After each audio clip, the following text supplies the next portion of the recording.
చూసిన అత్తమ్మ ఎట్లా మాట్లాడుతుండో. నేను పోతా అన్నందుకే నన్ను ఒక దెబ్బేసిండు.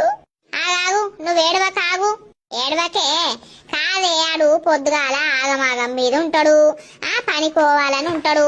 నువ్వు పొద్దుగాలనే అడగల్లా చెప్పు, నేను అవ్వగారింటికి పోతా అని పొద్దుగాలనే అడుగుతావా అని కట ఆఫీస్ టైం కాబట్టి ఇటు నువ్వు ఒర్రియబడితివి. ఆ కోపంలో మంట్ర ఒక దెబ్బ తీసే. ఆ దెబ్బ వడుడు ఎందుకు?